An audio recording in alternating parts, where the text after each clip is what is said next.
शेर दिल,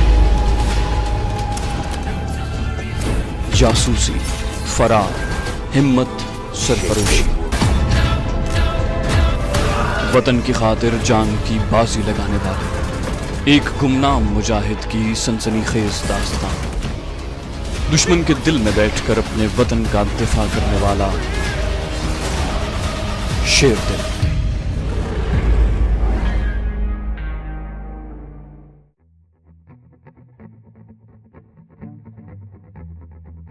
दो दिन बाद भारतीय सिफारतकार प्रकाश खन्ना के जरिए मुझे बालाजी का ऑर्डर मिला कि मैं फौरन बंबई पहुंचूं ताकि मेरी निगरानी में नए दहशतगर्दों का इंतखाब करके उन्हें पाकिस्तान भेजा जाए। प्रकाश खन्ना कहने लगा, सतप्रकाश, गोविंदा और मोतीराम उग्रवादियों के फरार के बारे में तुमने अब तक जो मालूमात इकट्ठी की हैं, उनकी प्रोग्रेस रिपोर्ट भी तैयार करके साथ ले जाना। बालाजी ने ये भी मांगी है। प्रोग्रेस रिपोर्ट क्या तैयार करनी थी? मुझे मालूम था कि बंबई जाकर मुझे इस सिलसिले में बालाजी से क्या कुछ कहना होगा। मैंने शीला को बता दिया कि मुझे बालाजी ने बंबई बुलाया है। तुम पीछे ख्याल रखना और सबको यही कहना कि मैं कारोबार के सिलसिले में दुबई गया हूँ। मैंने दुबई का वीजा लगवाया और दूसरे रोज रात की फ्लाइट से दुबई रवाना हो गया। दुबई पहुंचकर मैं सीधा वहाँ के भारतीय सिफारत खाने गया। उन्हें मेरे बारे में प्रकाश खन्ना ने पहले ही बता दिया था। इस वजह से मेरा वीजा लग गया क्योंकि वहाँ मैं इस्लामाबाद के मुसलमान ताजिर जमान शाह के नाम से गया था। एक रात मैंने दुबई में आराम किया। अगले रोज अरब अमारात की फ्लाइट पकड़ी और बंबई पहुंच गया। एयरपोर्ट से सीधा शिवसेना के हेड ऑफिस गया। बालाजी अपने कमरे में मुझे मिले। गुरधारी और पोपट लाल की हलाकत पर वो सख्त बरहम थे। कुछ मेरे इंतखाब की मजम्मत की, कुछ गालियां ट्रेनिंग देने वालों को दी। कहने लगे, इन लोगों की मौत से सिर्फ हमारी शिवसेना को ही धचका नहीं लगा बल्कि भारत देश की भी बदनामी हुई है। मैंने कहा, महाराज, हम तो ट्रेनिंग देते हैं, हर बार दोहराते हैं कि अगर कभी पुलिस का आमना सामना हो जाए और पुलिस तुम्हें पहचान ले तो हरगिज हरगिज भागने की कोशिश न करना, क्योंकि इस तरह पुलिस को तुम्हें गोली मारने का बहाना मिल जाएगा। अपने आप को पुलिस के हवाले कर देना और मुकर जाना कि तुम दहशतगर्द हो। उसके बाद कम से कम हमारा आदमी जिंदा तो बच जाएगा और फरार की कोशिश भी कर सकेगा। बालाजी ने सिगार एस्ट्रे में रगड़ कर बुझाते हुए बड़े तल्ख लहजे में कहा, जो कुछ हुआ अब उसकी बात न करो। मुझे ये बताओ कि हमारे जो 3 आदमी पाकिस्तान पुलिस की हिरासत में हैं और जिन पर जाहिर है सख्त टॉर्चर किया जा रहा होगा, उनको फरार करवाने में तुमने और शीलाधर ने क्या प्रोग्रेस की है? मैंने फौरन जवाब दिया, मैंने अपने खुफिया जराए से 2-3 बातें मालूम कर ली हैं। मुझे ये सुराग मिल गया है कि सतप्रकाश, गोविंदा और मोतीराम को साहिवाल जेल से निकालकर रोहतास किले के टॉर्चर सेल में पहुंचा दिया गया है। ये मैंने यूं ही अपनी तरफ से घड़कर कह दिया था। बालाजी ने पूछा, ये कौन सी जगह है? मैंने बताया कि ये बड़ा पुराना किला है और इस किले में एक खुफिया सेल है जहां खतरनाक और खास तौर पर भारत के जासूसों को पकड़ने के बाद रखा जाता है और उनसे पूछगिछ की जाती है। बालाजी ने मेरी बात काटते हुए कहा, ये बताओ कि तुमने अपने आदमियों को वहां से निकालने के लिए कोई जतन किया है या नहीं? मैंने एक और झूठ बोला, ये कैसे हो सकता है कि मैं कोई जतन न करता? आखिर वो मेरे भारतीय भाई हैं और भारत माता के सुपूत हैं। बालाजी ने मुझे एक बार फिर टोक दिया और कहा, भाषण देने की जरूरत नहीं है धर्मचंद, ये बताओ कि तुम उन्हें किले से फरार करवाओगे? मैंने बड़े सुकून के साथ अपने हवास को पूरी तरह अपने कंट्रोल में रखते हुए कहा, बालाजी, आप हमारे बड़े महान लीडर हैं, हम आपके बताए हुए रास्तों पर चलकर ही कामयाब होते हैं। लेकिन पाकिस्तान में अब ऐसा वातावरण बन गया है कि खुफिया पुलिस दहशतगर्दों की तलाश में हर जगह मौजूद रहती है। हमें बहुत ज्यादा मोहतात होकर कदम उठाना पड़ता है। उसके बावजूद मैंने और शीला ने अपने पैदा किए हुए असर और रसूख से न सिर्फ ये सुराग लगा लिया है कि हमारे आदमी किला रोहतास में बंद हैं, बल्कि एक ऐसे आदमी से कामयाब राब्ता भी पैदा कर लिया है जो 10,000 रुपए लेकर हमारे आदमियों को किले में से फरार करवाने में हमारी मदद करेगा। बालाजी ने खुश होकर कहा, अगर ऐसा है तो फिर तुम्हें जल्दी पाकिस्तान चले जाना चाहिए ताकि गोविंदा, सतप्रकाश और मोतीराम को कैद से छुड़ाकर पाकिस्तान में किसी खुफिया ठिकाने पर पहुंचा दो। रुपयों की तुम फिक्र न करो, जितनी रकम की जरूरत होगी भारतीय सिफारत खाने का प्रकाश खन्ना तुम्हें दे देगा। मैंने कहा, वो तो मुझे मालूम है, और सोचने लगा कि मैंने कुछ ज्यादा ही झूठ बोल दिया है, क्योंकि मेरा इरादा बंबई रहकर यहाँ के ट्रेनिंग सेंटर और जेर तरबियत भारतीय दहशतगर्दों को एक ही वारदात में धमाके से उड़ा देने का था। इसके लिए मेरा बंबई में कयाम जरूरी था। लेकिन शिवसेना का लीडर बालाजी मेरी झूठी कार्रवाई का हाल सुनकर मुझे फौरी तौर पर पाकिस्तान भेज रहा था। उसके आगे इनकार की गुंजाइश बिल्कुल नहीं थी। मैंने कहा, सर, मैं चाहता हूँ कि बंबई में रहकर अपनी निगरानी में कुछ आदमियों को ट्रेन करके पाकिस्तान ले जाऊं। बालाजी ने कहा, मैंने पंजाब सेंटर से 2 आदमियों को बुला रखा है, वो कल तक बंबई पहुंच जाएंगे, तुम उनको चेक कर लेना। वो पाकिस्तान में पहले भी कई वारदातें कर चुके हैं, उन्हें अपने साथ ही पाकिस्तान लेते जाना।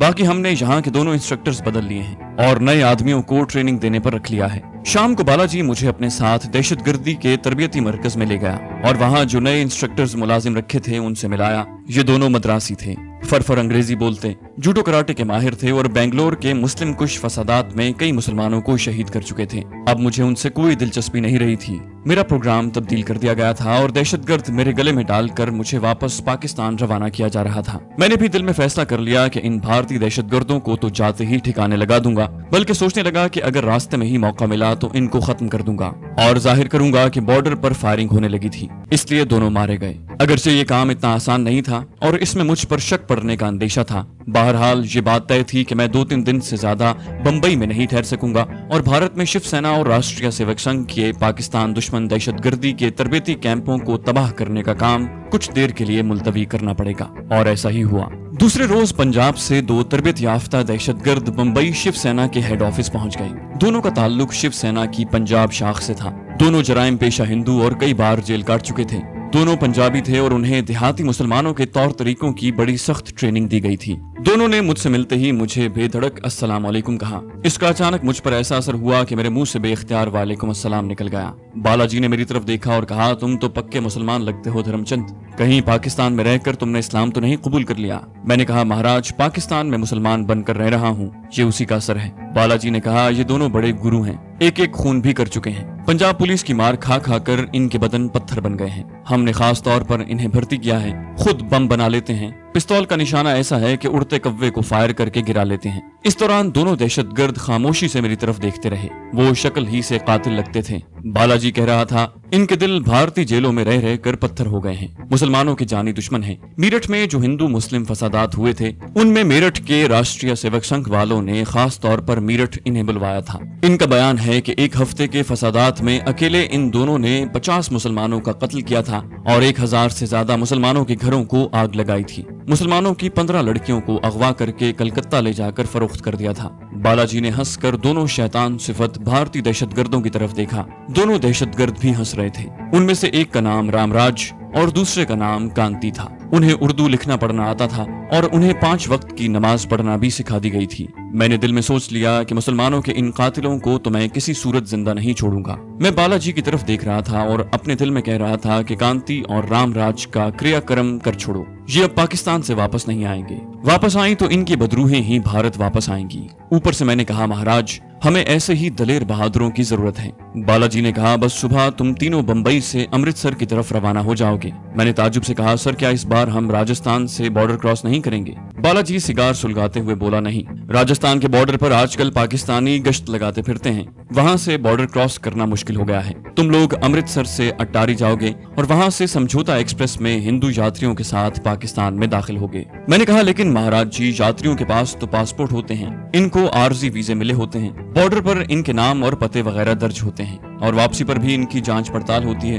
कि आया ये लोग वापस गए हैं या नहीं। बालाजी ने कहा, तुम्हें इन बातों से क्या लेना देना? हमारा आदमी अमृतसर से तुम्हारे साथ हो जाएगा और तुम्हें खुद समझौता एक्सप्रेस में सवार करवाएगा। उसके बाद तुम पाकिस्तान पहुंचकर कांति और रामराज के साथ गायब हो जाओगे। बस मैंने दिल में कहा कि मैं तो गायब नहीं होऊंगा, लेकिन इन दोनों पाकिस्तान के दुश्मनों को ऐसा गायब करूंगा कि इनका नामो निशान नहीं मिलेगा। ऊपर से मैंने कहा, यह भी अच्छी तजवीज है, ऐसा ही करेंगे। उसके बाद मैंने कांति और रामराज से मुखातिब होकर कहा, तुम लोगों को पाकिस्तान में वारदात करने से पहले जो हिदायतें दी गई थी, तुम इन पर पूरा पूरा अमल करोगे, अपनी तरफ से कोई गैर जिम्मेदारी की हरकत नहीं करोगे। दोनों मुंह से कुछ न बोले, सिर्फ इस बात में सर हिलाते रहे। मैंने सख्त गुस्से में कहा, क्या तुम दोनों गूंगे हो? तब दोनों मुस्कुराए और बैक जबान होकर बोले, नहीं महाराज, सुन रहे हैं। बालाजी भी हंस पड़े, कहने लगे, ये बड़े पक्के जराइम पेशा हैं, बातें कम करते हैं, जो काम करना होता है खामोशी से करते हैं। इन्हें तुम कहो फुला आदमी को कत्ल करना है, ये अभी जाएंगे और उसे कत्ल करके खामोशी से वापस आ जाएंगे। मैंने दिल में कहा, खुदा ने चाहा तो मैं भी इन्हें बड़ी खामोशी से जहन्नम में पहुंचा दूंगा। इस बार मुझे दोनों भारतीय दहशतगर्दों कांति और रामराज को लेकर समझौता एक्सप्रेस के जरिए हिंदू सिख यात्रियों के काफिले के साथ पाकिस्तान में दाखिल होना था। हम तीनों को इंडियन पासपोर्ट बनवा कर दिए गए। इन पर पाकिस्तानी सिफारत खाने के जाली वीजे भी लगे हुए थे। ये वीजे पाकिस्तान के 3 शहरों लाहौर, सक्खर और खैरपुर के थे। दोनों दहशतगर्दों को हिदायत कर दी गई थी कि पाकिस्तान में दाखिल होते ही वो यात्रियों के साथ जिस जगह उन्हें ठहराया जाए वहीं जाकर ठहरें और इधर उधर बिल्कुल ना हो। वहां से पाकिस्तान में भारतीय सिफारत खाने के एक जासूस ने इन दोनों दहशतगर्दों को अपनी तहवील में लेकर इस्लामाबाद ले जाना था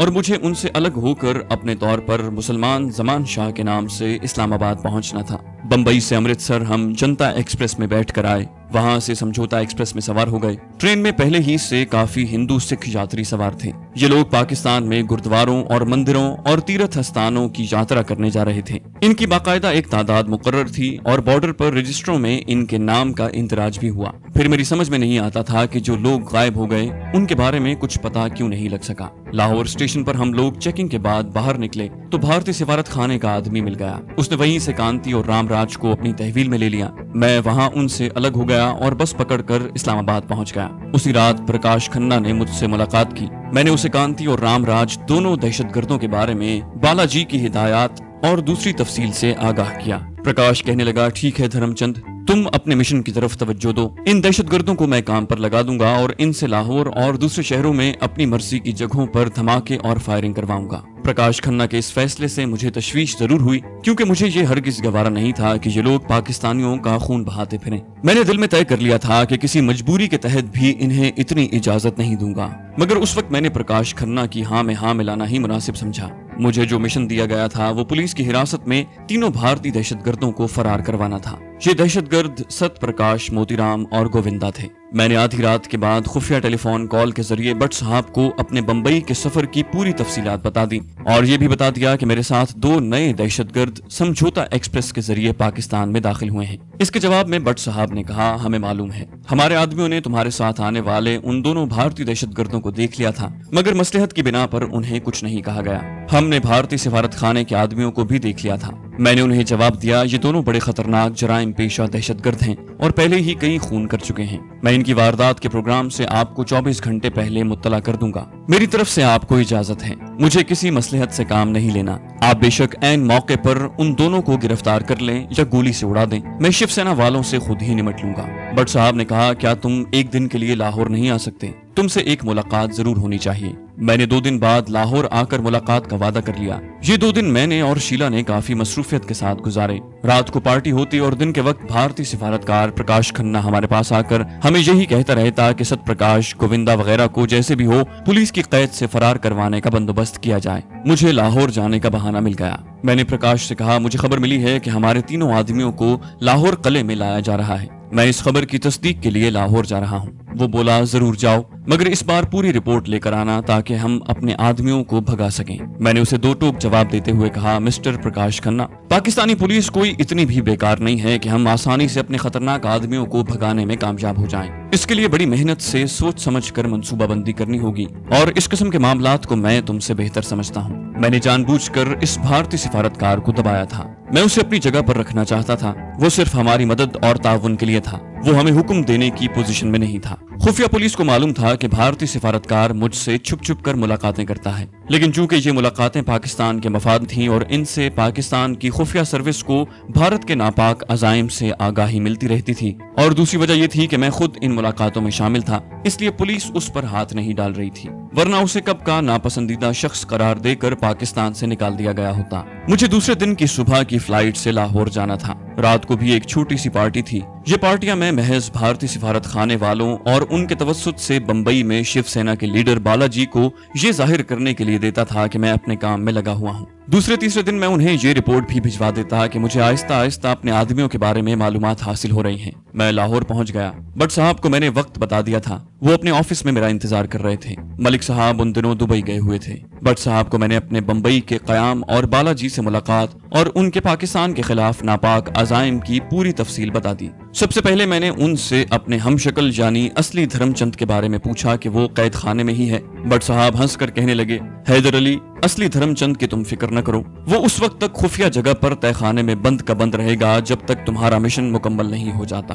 खा तुम्हें 10 बरस ही क्यों न लग जाएं। मैंने कहा, मुझे इसलिए भी उसकी फिक्र रहती है कि अगर कहीं वो फरार होकर भारत पहुंचने में कामयाब हो गया तो मुझ पर जो मुसीबत नाजिल होनी होगी वो तो होगी, लेकिन हमारा पाकिस्तान की सलामती का मिशन अधूरा रह जाएगा। भट्ट साहब ने फौरन जवाब दिया, फिक्र न करो, वो बाहर नहीं निकलेगा। अगर कभी हमने महसूस किया कि ऐसा जरूरी है तो उसे खत्म भी कर देंगे, क्योंकि उससे हमने जो कुछ पूछना था और मैंने जो कुछ बताना था बता दिया है। अब हमने उसे सिर्फ तुम्हारी खातिर बंद किया हुआ है। उसके बाद भट्ट साहब ने उन दहशतगर्दों के बारे में पूछा जिनको मैं अपने साथ लाया था। मैंने कहा, आपकी खुफिया पुलिस वालों ने उनको लाहौर स्टेशन पर समझौता एक्सप्रेस से उतरते वक्त देख लिया था। उनमें से एक का नाम कांति है और दूसरे का नाम रामराज है। लेकिन कस्टम वालों के रजिस्टर पर उन्होंने अपने दूसरे हिंदुआना नाम लिखवाए हैं। ये दोनों एक तरह से गायब हो गए हैं और यात्रियों के साथ वापस इंडिया नहीं जाएंगे। भट्ट साहब ने कहा, ये हमें मालूम है। हमारे एक सीक्रेट सर्विस के आदमी ने उनकी तस्वीरें भी उतार ली थीं, जो हमारे सीक्रेट ऑफिस में मौजूद हैं। सवाल ये है कि क्या हमें उनको इतनी इजाजत देनी पड़ेगी कि ये एक दो जगहों पर बम के धमाके और फायरिंग कर दें? मैंने कहा, हरगिज नहीं। हम जानबूझकर अपने भाइयों का खून नहीं बहा सकते। इन दोनों का चार्ज भारतीय सिफारतकार प्रकाश खन्ना ने ले लिया है। वही इनसे लाहौर और कई दूसरे शहरों में धमाके और फायरिंग करवाएगा। लेकिन मैं आपको पहले बता दूं कि ये लोग किस जगह वारदात करने वाले हैं। आपकी पुलिस को सफेद कपड़ों में पहले से वहां मौजूद होना चाहिए, ताकि जैसे ही वो मौके वारदात पर नमूदार हो, इनको या तो गिरफ्तार कर लिया जाए या गोलियां मारकर उड़ा दिया जाए। क्या आपकी पुलिस उन्हें पहचान लेगी? भट्ट साहब कहने लगे, हम वहाँ 2 आदमी साथ रखेंगे जिन्होंने इन दोनों भारतीय दहशतगर्दों की लाहौर स्टेशन पर तस्वीरें उतारी थी। वैसे बाकी के सिपाहियों को भी उनकी तस्वीरें दिखा दी जाएंगी, लेकिन हमें वक्त से थोड़ा सा पहले ये जरूर मालूम हो जाना चाहिए कि ये लोग किस जगह वारदात करने वाले हैं। मैंने कहा, मैं आपको 6 घंटे पहले बता दूंगा, इसकी फिक्र न करें। अब मसला बाकी रह जाता है सत्यप्रकाश, गोविंदा और मोतीराम दहशतगर्दों का। मैं चाहता हूँ कि इन लोगों के साथ ड्रामा किया जाए, ऐसा खेल खेला जाए कि मैं इन्हें रात के वक्त जेल से भगा ले जाने में कामयाब हो जाऊं और शहर की किसी खाली जगह पर आकर पुलिस हमें घेरे में लेकर फायर खोल दे और यूं इन तीनों को हलाक कर दिया जाए और जाहिर ये हो कि ये तीनों फरार हो रहे थे कि पुलिस की गोलियों का शिकार हो गए। भट्ट साहब ने कहा, ऐसा इंतजाम हो सकता है। तुम हमें बता दो कि किस रात इन लोगों को जेल से निकालना है। हम उस रात तुम्हें और तुम्हारे आदमी को जेल में दाखिल होने का मौका देंगे। मैंने कहा, बिल्कुल ठीक है। ये सारा मंसूबा सोचकर मैं अगले हफ्ते आपको बता दूंगा। फिर इस ड्रामे को शुरू करने की तारीख और वक्त तय कर लेंगे। ये सारी बातें करने के बाद मैं भट्ट साहब के ऑफिस से निकलकर सीधा लाहौर एयरपोर्ट पर वापस आ गया। वापस इस्लामाबाद जाने वाली जिस फ्लाइट पर मेरी सीट रिजर्व थी, उसमें अभी 1 घंटा बाकी था। ये वक्त मैंने एयरपोर्ट की कैंटीन के कोने में चाय वगैरह पीते हुए गुजार दिया। फ्लाइट की रवानगी का ऐलान हुआ तो मैं नीचे लाउंज में आ गया। ठीक वक्त पर जहाज लाहौर से टेक ऑफ कर गया। इस्लामाबाद एयरपोर्ट के बाहर शीला गाड़ी लेकर आई हुई थी। उसे मालूम था कि इसी फ्लाइट से मेरी वापसी होगी। मैं उसके साथ गाड़ी में बैठकर अपनी कोठी की तरफ रवाना हो गया। शीला ने रास्ते में मुझसे तीनों भारतीय दहशतगर्दों के बारे में पूछा कि उनके फरार की कोई सूरत निकली है या नहीं। मैंने मुस्कुराते हुए उसका हाथ दबाकर कहा, सारा इंतजाम हो गया है। वो खुश होकर मुस्कुराने लगी। रात को हमारे यहाँ कोई पार्टी नहीं थी। मैंने भारतीय सिफारतकार प्रकाश खन्ना को अपने यहाँ बुलाया। वो आधी रात के बाद आम मजदूरों के भेस में हमारी कोठी पहुंच गया। मैंने उसे एक झूठी कहानी घड़कर सुना दी। मैंने कहा कि मैंने सिर्फ यही मालूम नहीं किया कि सत्यप्रकाश, गोविंदा और मोतीराम कहाँ कैद हैं, बल्कि उनके फरार का पूरा बंदोबस्त भी करके आया हूँ। प्रकाश खन्ना खुश हुआ, कहने लगा, ये तीनों पुलिस ने कहाँ पर कैद रखे हुए हैं? मैंने कहा, इस वक्त ये तीनों लाहौर शहर से बाहर एक पुरानी कोठी के तहखाने में कैद हैं। इन्हें 15 रोज के बाद लाहौर किले में मुंतकिल कर दिया जाएगा। लाहौर किले से उन्हें निकालना तकरीबन नामुमकिन है। चुनाचे मैंने 2 आदमियों को रुपयों का लालच देकर अपने साथ मिला लिया है। ये दोनों आदमी उस पुरानी कोठी में काम करते हैं। एक बावर्ची है और दूसरा माली है। दोनों रात को उस कोठी के क्वार्टर में सोते हैं। वहाँ पुलिस के मुसल्ला गार्ड जरूर होते हैं, मगर रात को सिर्फ 4 सिपाही पहरे पर मौजूद होते हैं। 2 सिपाही कोठी के इर्द गिर्द गश्त लगाकर पहरा देते हैं और 2 सिपाही इस तहखाने के बंद दरवाजे पर ड्यूटी देते हैं जहाँ हमारे आदमी बंद हैं। प्रकाश खन्ना ने पूछा, क्या ये माली और बावर्ची मुसलमान हैं? मैंने जवाब दिया, जाहिर है वो मुसलमान हैं और पाकिस्तानी हैं, मगर मैंने उन्हें रुपयों का लालच देकर राजी कर लिया है। प्रकाश खन्ना कहने लगा, ये फरार का ऑपरेशन जल्दी शुरू हो जाना चाहिए। मैंने कहा, लेकिन मैं चाहता हूँ कि इससे पहले कांति और रामराज 2-3 जगहों पर दहशतगर्दी की वारदातें कर डालें ताकि पुलिस उस तरफ मुतवज्जे हो जाए। प्रकाश ने कहा, यह काम परसों ही हो जाएगा। कांति और रामराज तो बिल्कुल तैयार बैठे हुए हैं। मैंने कहा, इस बार तुम्हारा प्रोग्राम क्या होगा? ये सवाल बड़ा अहम था। प्रकाश खन्ना कहने लगा, मैं चूंकि इस बारे में सारे का सारा काम खुद करवा रहा हूँ, इसलिए चाहता हूँ कि बैक वक्त दोनों वारदातें इकट्ठी हों। मेरा प्रोग्राम लाहौर की बादशाही मस्जिद में जुम्मे की नमाज के वक्त बम धमाका करवाने और अंधाधुंध फायरिंग करवाने का है। मैंने कहा, वहाँ इन लोगों के पकड़े जाने का खतरा मौजूद होगा। प्रकाश खन्ना बोला, ये वारदात उस वक्त की जाएगी जब मुसलमान नमाज पढ़ रहे होंगे। मैंने पेशबंदी के तौर पर कहा, देख लेना, कुछ हो गया तो तुम जिम्मेदार होगे। प्रकाश खन्ना को अपनी होशियारी और तजुर्बेकारी पर बड़ा घमंड था। कहने लगा, तुम देख लेना, ऐसा कामयाब अटैक होगा कि कुछ नहीं तो 150 नमाजी खाको खून में तड़प रहे होंगे और अपने आदमी भी फरार होने में कामयाब हो जाएंगे। वो जगह भी मेरे जहन में है जहाँ छुपकर ये लोग बम फेंकेंगे और क्लैशनकोफ से अंधाधुंध फायरिंग करेंगे। मालूम हुआ कि इस बार प्रकाश खन्ना दहशतगर्दों को एक ऐसा ताकतवर बम दे रहा था जो 15-16 दस्ती बमों को जोड़कर बनाया गया था और फेंकने से पहले जिसकी एक पिन खींचने की जरूरत थी। फेंकने के 5 सेकंड बाद उसने कयामत खेज धमाके के साथ फटकर वहां तबाही फैलानी थी। मैंने कहा, इन दोनों की निगरानी कौन करेगा, क्योंकि इस बार तुम इंचार्ज होगे, मैं वहां पर नहीं हूँगा। प्रकाश खन्ना बोला, मैं खुद उनकी निगरानी कर रहा हूँगा। तुम देख लोगे कि इस वारदात के बाद सारे पाकिस्तान में खौफ और दहशत की लहर दौड़ जाएगी और हुकूमत के तमाम तरक्याती मंसूबे रुक जाएंगे। हम यही चाहते हैं कि पाकिस्तान में हर वक्त दहशतगर्दी और सरासीमगी की फजा कायम रहे और पाकिस्तान के तरक्याती काम रुक जाएं। मैंने दिल में कहा, ये तो फिर नहीं हो सकेगा, बल्कि हो सकता है कि इस बार तुम भी इन दहशतगर्दों के साथ रगड़े जाओ। लेकिन मैं अभी प्रकाश खन्ना को मरवाना नहीं चाहता था, क्योंकि उसने दूसरे 3 भारतीय दहशतगर्दों के फरार के ड्रामे में मेरे ऐनी गवाह का किरदार अंजाम देना था, ताकि वो खुद अपनी आंखों से देख ले कि मैंने तीनों आदमियों को फरार करवा दिया था। लेकिन ऐन वक्त पर किसी वजह से पुलिस गार्ड्स होशियार हो गए और उन्होंने हमारा ताक़ुब शुरू कर दिया। गोलियां चलने लगी और तीनों आदमी मारे गए। इस ऑपरेशन से पहले बादशाही मस्जिद वाले ऑपरेशन का वक्त और दिन तय हो गया और प्रकाश खन्ना ने जुमेरात की रात को ही दोनों भारतीय दहशतगर्दों को लाहौर रवाना कर दिया और खुद सुबह की फ्लाइट से लाहौर पहुंच गया।